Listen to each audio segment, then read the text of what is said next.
Omega-3 polyunsaturated fatty acids have long been considered a cornerstone of human health, quietly working behind the scenes to keep our brains, eyes, and hearts functioning optimally.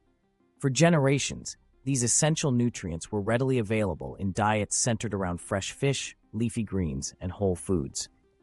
But in the past several decades, a disturbing trend has emerged. Omega-3 deficiency is rising worldwide, and with it, a host of potential health issues. Omega-3s are not synthesized efficiently by our bodies, meaning we must obtain them from our diets. These fats, specifically eicosapentaenoic acid, EPA, and docosahexaenoic acid, DHA, play vital roles in maintaining the structure and function of our cell membranes, supporting cognitive health, reducing inflammation, and protecting the cardiovascular system. Their benefits are well established, spanning everything from more resilient mental health to a lower risk of chronic diseases. So why, in a world where nutritional science is advancing and food supply chains have become more sophisticated, are rates of omega-3 deficiency increasing rather than decreasing? The answer lies in a convergence of environmental, economic, and social factors that have changed both the quality of the world's food supply and the habits of its consumers. For much of human history, people consumed diets with a natural balance between omega-6 and omega-3 fatty acids. Hunter-gatherers and early agrarian societies enjoyed an abundance of fish, wild game, plants, and seeds, all rich in the fats our bodies depend on. But as food systems industrialized, heavily processed foods, refined oils, and large-scale animal agriculture transformed the kinds of fats we consume. Omega-6 fatty acids, while also essential, began to dominate modern diets, largely due to widespread use of vegetable oils such as soybean, sunflower, and corn oil. This shift in dietary patterns has resulted in a ratio of omega-6 to omega-3 that can be as high as 20:1 in some Western countries, far from the healthy 1:1 to 4:1 ratios thought to be optimal. Why does this imbalance matter?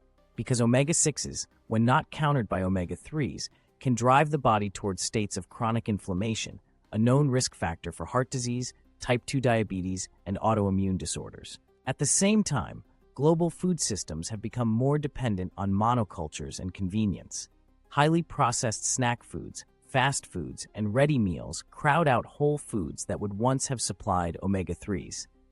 The economic engine that brings affordable calories to so many tables is the same one that strips away variety and nutrition, shunting nutrient-rich food options to the sidelines. But the changing face of farm fields and supermarket shelves is only part of the story. Ocean ecosystems, the historical source of the most potent forms of omega-3s, have also begun to falter. Overfishing, pollution, and climate change are deeply altering the availability and safety of seafood.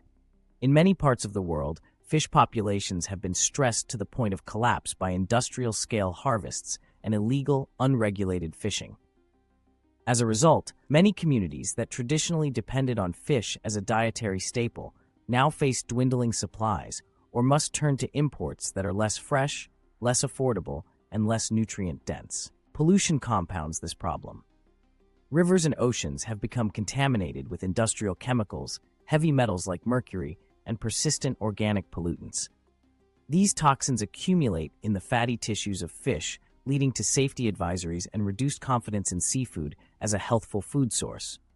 In some cases, pregnant women, children, and other vulnerable populations are advised to avoid certain types of fish altogether due to these contaminants, further reducing opportunities for omega-3 intake. Rising ocean temperatures introduce another layer of complexity. Algae, the foundation of marine food webs and the original producers of EPA and DHA, are sensitive to temperature. In warmer waters, algae tend to produce less omega-3 to maintain their cell membranes' fluidity, a process known as homeoviscous adaptation. When algae produce fewer beneficial fats, the effect is felt up the food chain. Small fish and eventually the larger species consumed by humans all become less potent sources of these crucial nutrients.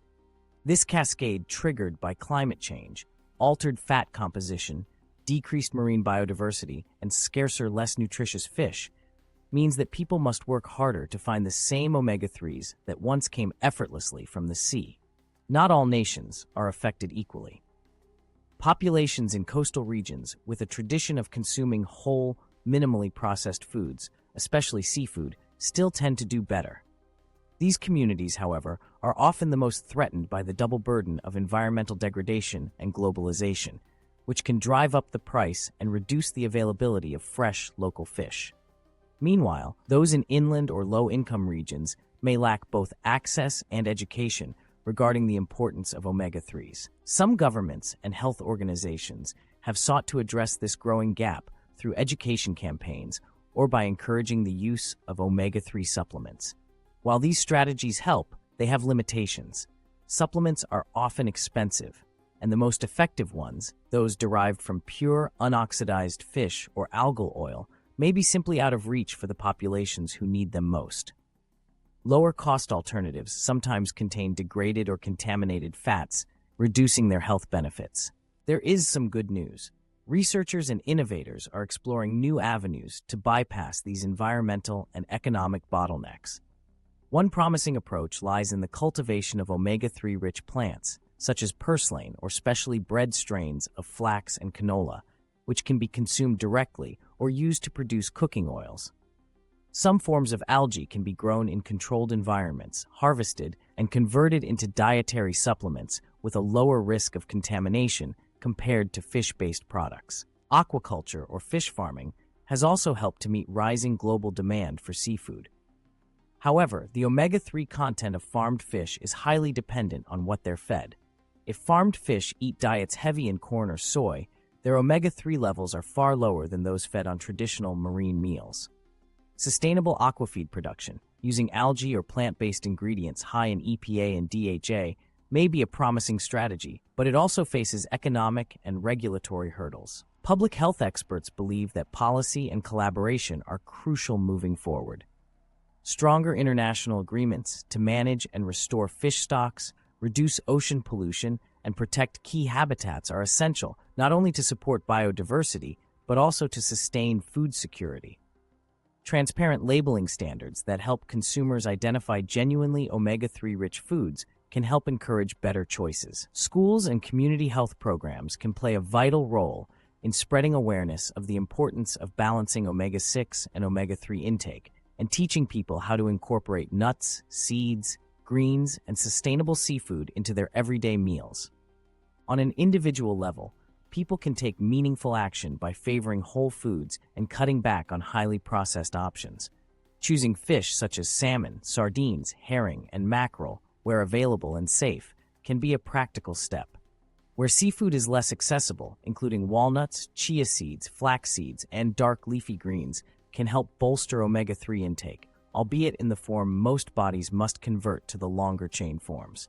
Ultimately, the global rise in omega-3 deficiency is both a nutritional and an environmental issue. It reflects not only what we put on our plates, but also the health of the planet's oceans, rivers, and farmland.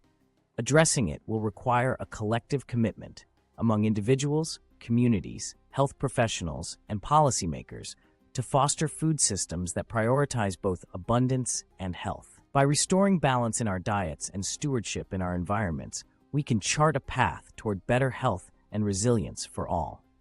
The challenge is significant, but so too is the opportunity to ensure that future generations can rely on vibrant oceans, thriving fields, and diets rich in the vital nutrients that support a lifetime of wellness. Thanks for watching. Your like, comment, and subscribe. The channel will inspire us to create better videos in the future.